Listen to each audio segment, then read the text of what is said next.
अस्सलाम वालेकुम दोस्तों, कैसे हो? उम्मीद है कि सब खैरियत से होंगे। अल्लाह आप लोगों को ऐसे ही खुश रखे। सरकार दो आलम सल्लल्लाहु अलैहि वसल्लम की पूरी जिंदगी पर बनने वाली वीडियो सीरीज जिसका नाम मोहम्मद सब के लिए है सल्लल्लाहु अलैहि वसल्लम, ये उसका 25वां हिस्सा यानी पार्ट 25 है। थोड़ा हम रिकैप कर लेते हैं कि हमने 24वें हिस्से में क्या सुना। हमने 24वें हिस्से में सुना कि हजरत हमजा रजी अल्लाह तआला अन्हु, जो कि शेर मक्का और शेर कुरैश और हुजूर पाक सल्लल्लाहु अलैहि वसल्लम के चचा थे, उन्होंने इस्लाम को किस तरह से कबूल किया और किस तरह निडर होकर उन्होंने ईमान लाने का ऐलान भी किया। हजरत हमजा रजी अल्लाह तआला अन्हु के ईमान लाने से इस्लाम को कुव्वत और ताकत मिली और हुजूर पाक सल्लल्लाहु अलैहि वसल्लम को हिम्मत और हौसला मिला। चलिए अब आगे सुनते हैं।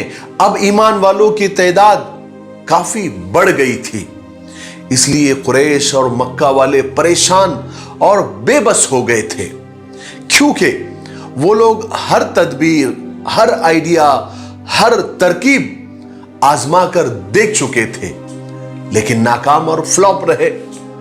चुनांचे अब उन्हें बस एक ही काम रह गया था। हर वक्त रसूल पाक सल्लल्लाहु अलैहि वसल्लम का ही तस्करा करते रहते थे, डिस्कशन करते रहते थे और इसी मौजू, इसी टॉपिक पर हमेशा सर जोड़े बैठे रहते थे। एक दिन की बात है कि सब मक्का वालों की एक मजलिस हो रही थी और हमेशा रूटीन के जैसा यानी आदत के मुताबिक वो हुजूर का ही तस्करा कर रहे थे, क्योंकि आजकल उन्हें कुछ काम ही नहीं था। वो हमेशा इसी मसले पर ही बहस किया करते थे। तो उनमें से एक शख्स उतबा बिन रबिया वो बैठा हुआ था, वो भी अरब के सरदारों में से एक था। तो वो कहने लगा कि ए कुरैश के लोगों, मेरी एक राय है, मेरा एक ख्याल है कि मैं मोहम्मद के पास जाऊं सल्लल्लाहु अलैहि वसल्लम और एक बार उनसे और जरा डिटेल में बारीकी से गुफ्तगू करूं, उसे समझाऊं। मैं मोहम्मद के सामने कुछ तजवीजें यानी कुछ ऑफर रखूंगा। अगर उनमें से कोई भी सूरत, कोई भी ऑफर अगर वो कबूल कर ले तो हम सब उस पर राजी हो जाएंगे। मुमकिन है कि वो इस तरह से बाज आ जाए और हमारे मामलात में दखल देना छोड़ दे। तो सब ने एक जबान होकर कहा, हाँ हाँ वलीद, अबू वलीद, तुम्हें वहां जाना चाहिए, ये बिल्कुल ठीक बात है। तुम जाओ और मोहम्मद से बात करके देखो, जाओ तुम। चुनांचे उतबा उसी वक्त रसूल पाक सल्लल्लाहु अलैहि वसल्लम के पास गया और आप सल्लल्लाहु अलैहि वसल्लम से कहने लगा, बड़े प्यार से कहने लगा कि मेरे भतीजे, ये बात तुम भी जानते हो कि हमारे तुम्हारे हसब नसब और खानदान जात पात एक ही है और तुम हम ही लोगों में से एक हो, मगर तुम अपनी कौम के लिए दर्द सर बन गए हो और तुम हम लोगों में फूट डाल रहे हो। इसलिए मैं कुछ तजवीजें और कुछ ऑफर लेकर तुम्हारे पास आया हूं। मुमकिन है कि तुम कोई इसमें से ऑफर या कोई तजवीज को तुम मान लो। रसूल पाक सल्लल्लाहु अलैहि वसल्लम ने फरमाया कि अबू वलीद कहो, मैं सुन रहा हूं। तब उतबा ने कहना शुरू किया कि मेरे भतीजे देखो, ये जो तुम कर रहे हो सब कुछ, अगर इन सब के पीछे तुम्हारा मकसद ये है कि तुम दौलत और पैसा जमा करके मालदार बन जाओ, तो हम तुम्हारे लिए दौलत इकट्ठी किए देते हैं, हम जमा करते हैं माल और तुमको ला कर देते हैं। और अगर तुम इज्जत और शोहरत चाहते हो तो हम तुम्हें अपना सरदार बना लेते हैं और कभी तुम्हारे बगैर हम कोई फैसला नहीं करेंगे। और अगर तुम्हें मुल्क सल्तनत की हवस है तो हम तुम्हें अपना बादशाह बना लेते हैं। अगर ये सब कुछ नहीं है, अगर कोई आसेब, कोई जादू, कोई बीमारी वगैरह है जिससे तुम ये सब करने पर मजबूर हो गए हो, तो हम तुम्हारे इलाज का इंतजाम कर देते हैं, वो भी अपने पैसे से तुम्हारा इलाज करेंगे। जब तक तुम सेहत याब ना हो जाओ, जब तक तुम अच्छे ना हो जाओ। गर्ज के उतबा ने वही सब बातें कही जो इससे पहले भी रसूल पाक सल्लल्लाहु अलैहि वसल्लम से कही जा चुकी थी, और कई मर्तबा ये ऑफर, ये तजवीज मक्का वालों ने हुजूर पाक सल्लल्लाहु अलैहि वसल्लम को दे चुके थे। जब उतबा खामोश हुआ तो रसूल पाक सल्लल्लाहु अलैहि वसल्लम ने उससे कहा कि अबू वलीद, तुम्हारी बात हो गई, अब मेरी सुनो। उसके बाद रसूल पाक सल्लल्लाहु अलैहि वसल्लम ने सूरह सजदा पढ़ी, यानी कुरान पाक की तिलावत की, और उतबा सुनता रहा। वो इस कलाम पाक की खूबसूरती और हैबत से मबहूत होकर रह गया, और तब तक सुनता रहा जब तक रसूल पाक सल्लल्लाहु अलैहि वसल्लम ने कुरान पाक की तिलावत मुकम्मल नहीं की। तब तक आप खामोश नहीं हुए जब तक वो सुनता रहा। उसके बाद वो अपनी कौम के पास वापस लौटा, लेकिन अब उसका जहन और ख्यालात अब बदल चुके थे। वो रसूल पाक सल्लल्लाहु अलैहि वसल्लम के बारे में कुछ और ही राय लेकर गया। जब वो अपने दोस्तों, अपने लोगों के पास पहुंचा तो उन लोगों ने इसकी सूरत देखी, तो बाज लोगों ने एक दूसरे से कहा कि खुदा की कसम, अबू वलीद का कुछ रंग बदला बदला नजर आ रहा है। उसके बाद लोगों ने उतबा से पूछा कि क्या खबर लाए हो अबू वलीद? तो उसने कहा कि खुदा की कसम, मैं एक ऐसा कलाम सुनकर आ रहा हूं जो इससे पहले मैंने कभी नहीं सुना, और मैं कसम खाता हूं, खुदा की कसम, ना वो शायरी है, ना वो जादूगरी है, ना कोई वो मंत्र वगैरह है। कुरैश वालों, मेरे दोस्तों, मेरी बात मानो। उस शख्स के कामों में उलझना अब छोड़ दो। उसका मामला तुम एक काम करो, अरबों पर छोड़ दो। अगर अरब वाले उस पर गालिब आ गए तो वैसे भी तुम्हारा मकसद और तुम्हारी मुराद पूरी हो जाएंगी, और अगर मोहम्मद उन पर गालिब आ गया, यानी अरब वालों ने उनकी यानी मोहम्मद की बात मान ली, तो भी तुम्हारे लिए फख्र की बात है, क्योंकि मोहम्मद तो कुरैश में से ही है ना, तो तुम्हारा तो दोनों तरफ से फायदा ही है। यह सुनकर लोगों ने कहा कि खुदा की कसम, अबू वलीद पर मोहम्मद ने अपनी बातों से जादू कर दिया है। तो उतबा ने कहा, यानी अबू वलीद ने कहा कि मेरी इस मामले में तो यही राय है, अब आगे जो तुम्हारा जी चाहे करो। कुरैश का मामला तो ऐसा था कि वो जहां भी किसी कारी को कुरान पढ़ते हुए देखते थे तो उसका मजाक उड़ाते थे, उसको सताते थे। किसी नमाजी को नमाज पढ़ते देखते तो उस पर कहे लगाते थे, आवाजें कसते थे, और वो ये सब कुछ इसलिए करते थे कि ईमान वालों से अपनी दुश्मनी निकाल सके, उनको मरूब कर सके, उनको डरा सके। हालांकि वो लोग भी यही चाहते थे अंदर से, बहुत सारे लोग, कि जो कुछ रसूल पाक सल्लल्लाहु अलैहि वसल्लम कहते हैं और करते हैं, या उनके साथी जो इबादत करते हैं, जो नमाजें पढ़ते हैं, जो कलाम पाक पढ़ते हैं, उनको समझे। लेकिन लोगों के डर से वो लोग नहीं कर पाते थे। और ईमान वाले ये करते थे कि जब उनको कुरान पढ़ना होता था, उनका दिल चाहता था कि तिलावत की जाए या नमाज पढ़ी जाए या कुरान पाक की आयतें हिफ्ज की जाए, याद की जाए, तो ये सब काम वो लोगों के डर से छुप के किया करते थे। इसी वजह से एक दिन कुछ सहाबा ने रसूल पाक सल्लल्लाहु अलैहि वसल्लम के सामने कहा कि हमें ऐसा लगता है, खुदा की कसम, कि कुरैश ने आज तक कुरान पाक को ठीक से सुना ही नहीं। कुरान पाक की खूबसूरती और हैबत उनके कानों तक सही से पहुंची ही नहीं। क्या कोई ऐसा शख्स है जो कुरैश को कुरान पाक सुना सके? ये सुनकर अब्दुल्ला बिन मसूद उठे, और ये शुरू में ही मुसलमान हो गए थे। उन्होंने कहा कि हाँ, मैं सुनाऊंगा। तो साहबा ने कहा कि नहीं अब्दुल्ला, तुम्हारी जान को खतरा हो सकता है। हम ऐसा आदमी चाहते हैं जो खानदान का बड़ा हो, उसके रिश्तेदार ज्यादा हो, उसका कबीला बड़ा हो, ताकि अगर कुरैश वाले उसके साथ कोई बुराई करना चाहे तो सब लोग उसकी हिमायत और मदद को आ सके। लेकिन अब्दुल्ला बिन मसूद ने फरमाया कि तुम उसकी परवाह मत करो, खुदा मेरा मदद करने वाला है। अगले दिन हजरत अब्दुल्ला बिन मसूद रजी अल्लाह तआला अन्हु वहां गए जहां कुरैश और मक्का वाले एक जगह बैठे हुए थे, और वहां पर ऐसी जगह खड़े हुए जहां से सब उनकी आवाज सुन सके। उसके बाद उन्होंने बुलंद आवाज से सूरह रहमान की तिलावत शुरू की।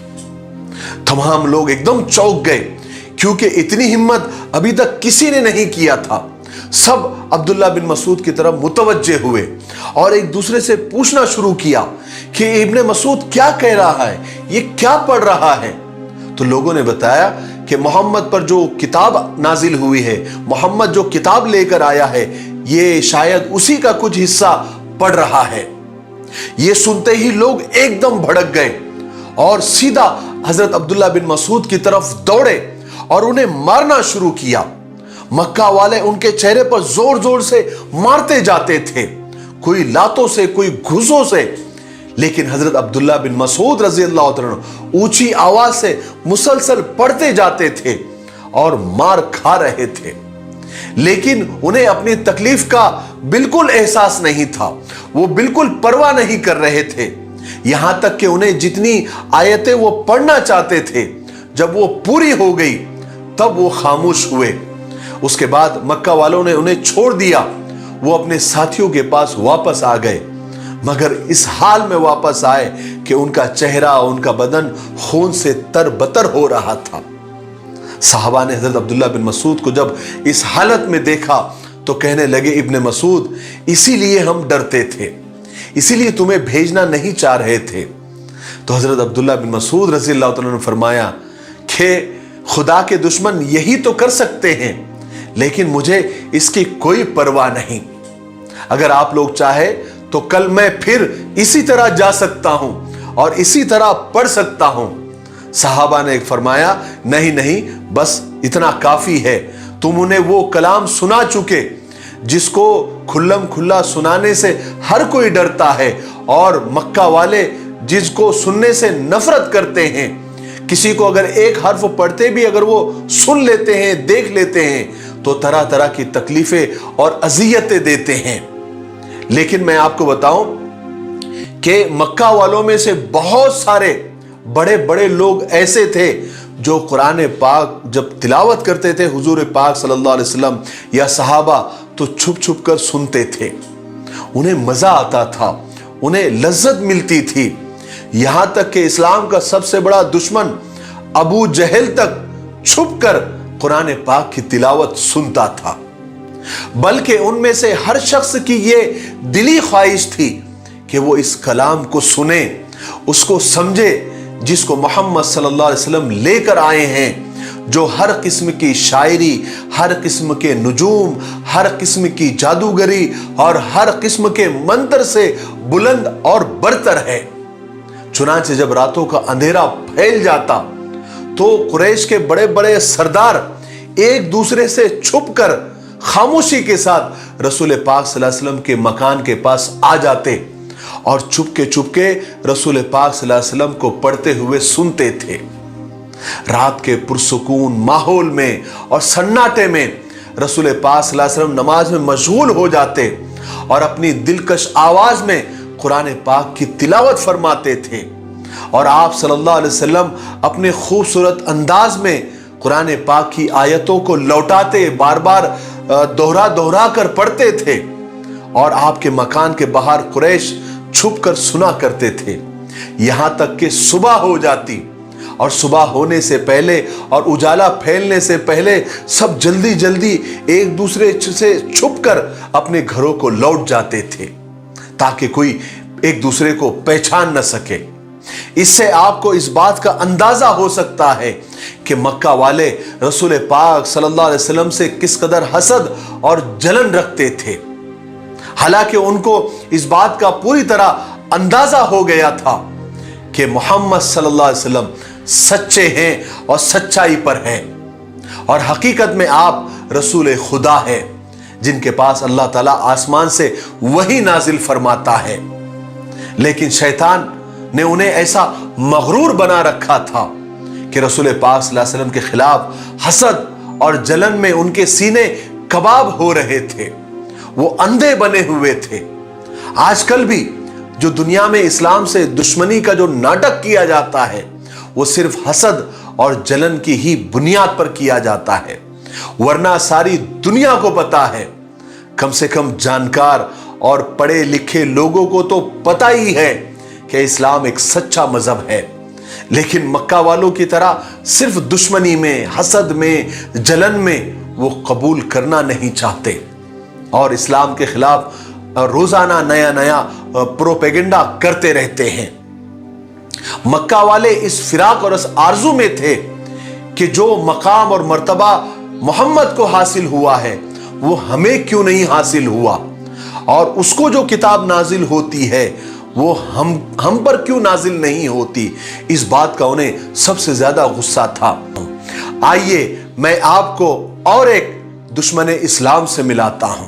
उसका नाम नजर बिन हारिस था, जो कुरैश के इंतहाई शैतान सिफत लोगों में से एक था। उसने कुछ अजीब ही चाल चली। उसने कसम खा ली थी कि वो इस्लाम की तबलीग में, रसूल पाक सल्लल्लाहु अलैहि वसल्लम के हर अमल में, हर काम में दुश्मनी करेगा और वो इस लड़ाई में किसी भी मौके से नहीं चूकेगा। चुनांचे ये नजर बिन हारिस हीरा या हैरा नामी एक शहर में गया। उसने फारस के शहंशाहों की तारीख पढ़ी, हिस्ट्री पढ़ी और उनके दीन और इबादतों के मुतालिक मालूमात हासिल की और वहां जाकर बड़े बड़े आलिमों के पास बैठा, वहां के दानिशमंदों के, दानिश्वरों के अकवाल पढ़े और इराक से रुस्तम और अस्फंदरयार के किस्से वहां से खरीद लाया। चुनांचे जब भी रसूल पाक सल्लल्लाहु अलैहि वसल्लम किसी मजलिस में तशरीफ ले जाते, वहां लोगों को खुदा की इबादत का पैगाम सुनाते, उन्हें गुनाहों के अंजाम से डराते और उनको पिछली कौमों के वाकयात सुनाते कि वो लोग कैसे गुनाहों के बदले में और अल्लाह के नाफरमानी करने की वजह से वो कौमें बर्बाद हो गई। ये सारी बातें जब उनको सुनाते और अपनी बात खत्म करके मजलिस छोड़ के जाते तो फौरन ये नजर बिन हारिस आकर बैठ जाता और लोगों से कहता कि बैठ जाओ, ए कुरैश के लोगों बैठ जाओ, मैं मोहम्मद से अच्छी बातें कर सकता हूं, नाउज़ बिल्लाह, इसलिए ठहरो और मेरी बातें सुनो, मैं भी तुमको पिछली कौमों की दास्तानें सुनाऊंगा। इसके बाद वो फारस के बादशाहों के और उनके मजहबों के किस्से सुनाता, उन्हें झूठी कहानियां और फर्जी किस्से सुनाता। फिर उनसे कहता कि कौन कह सकता है कि मोहम्मद की बातों से मेरी बातें ज्यादा अच्छी नहीं है? क्या तुम्हें मेरी तरह पुरानी दास्तानें वो नहीं सुनाता? जैसे मैं किस्से सुना रहा हूं पिछले, ऐसे मोहम्मद भी नहीं सुनाता? तो एक ही बात हो गई। ऐसा वो लोगों में प्रोपेगेंडा किया करता था। इसका नतीजा यह होता कि सुनने वाले जाहिल और नासमझ लोग अचंभे में पड़ जाते, कश्मकश में पड़ जाते कि किसकी बात सुने, किसकी बात सच्ची है और किसकी झूठी है। और नजर बिन हारिस और मक्का वालों का मकसद भी यह था कि कम से कम हम लोगों को इस्लाम में जाने से रोक तो नहीं पा रहे हैं, कम से कम नए लोगों को कंफ्यूज तो कर दे। आप सोचिए तो सही कि वो कौन सी चाल नहीं थी जो मक्का वालों ने नहीं चली, जिसका इस्तेमाल नहीं किया, क्योंकि उन लोगों की दिली ख्वाहिश ये थी कि किसी तरह लोगों को इस्लाम की तरफ झुकने से रोके। इसलिए उन्होंने हर मुमकिन काम किया, अपनी ताकत भर जो कुछ वो कर सकते थे कर चुके, जो घड़ सकते थे घड़ चुके थे, लेकिन कोई फायदा ही नहीं हो रहा था। इसलिए उन्होंने सोचा कि दूसरे आसमानी मजहब वालों से भी मशवरा करना चाहिए, ताकि वो जो बताए या जो आइडिया वो बताए उसके जरिए मोहम्मद के नए दीन को रोका जाए। इस फैसले के बाद लोगों ने नजर बिन हारिस से कहा कि वो उतबा बिन मुईद के साथ मदीना जाकर यहूदी आलिमों से मिले और उन्हें ये सब कंडीशन बताए, ये सब सिचुएशन बताए, सारे वाकयात बतलाए और मोहम्मद के बारे में भी बताए, उसके दीन के बारे में बताए, उसके नबी होने के बारे में पूछे, उनसे मालूमात ले, क्योंकि यहूदी अहले किताब है, उनके पास आसमानी किताब है और वो नबियों के बारे में हमसे ज्यादा जानते हैं। आज के लिए इतना काफी है, इसलिए आज हम यहीं पर रुकते हैं, क्योंकि वीडियो अब ज्यादा लंबा हो रहा है। आने वाले 26वें हिस्से में यानी पार्ट 26 में हम सुनेंगे कि वो कौन से 3 अजीब सवाल थे जो यहूदी आलिमों ने नजर बिन हारिस और उकबा बिन मुईत को बताया कि जाकर हुजूर से पूछो, अगर वो सही सही इसका जवाब दे देते हैं तो वो सच्चे नबी है। फिर वो लोग हुजूर के पास आए, वो 3 सवाल किए, फिर हुजूर ने क्या जवाब दिया, कौन सी वही आप पर आई और वो कौन से 3 सवाल थे, और फिर हजरत उमर रजी अल्लाह तआला अन्हु ने कैसे ईमान को कबूल किया। ये सारे वाक़ियात हम 26वें हिस्से में यानी पार्ट 26 में तफसील से सुनेंगे। तब तक आप थोड़ा इंतजार करें। इन सीरीज की वीडियोस को, जिसका नाम मोहम्मद सब के लिए है सल्लल्लाहु अलैहि वसल्लम, इनको आप ज़्यादा से ज़्यादा शेयर करें। ये आपकी अखलाकी और ईमानी जिम्मेदारी है कि आप अगर हुजूर पाक सल्लल्लाहु अलैहि वसल्लम से सच्ची मोहब्बत करते हैं तो आप इन पैगामात को ज़्यादा से ज़्यादा लोगों तक शेयर करें और इन वीडियो पर अच्छे अच्छे आप कमेंट करें, जिनकी वजह से हमें हौसला और हिम्मत मिले। ठीक है, मुझे उम्मीद है आप ऐसा ज़रूर करेंगे, क्योंकि आप ऐसा कर रहे हैं माशाअल्लाह। अल्लाह ताला आप लोगों को खुश रखे। तब तक मेरे लिए, पूरी उम्मत के लिए और पूरी इंसानियत के लिए खैर और भलाई की दुआ करते रहें। अस्सलामु अलैकुम व रहमतुल्लाहि व बरकातुहू।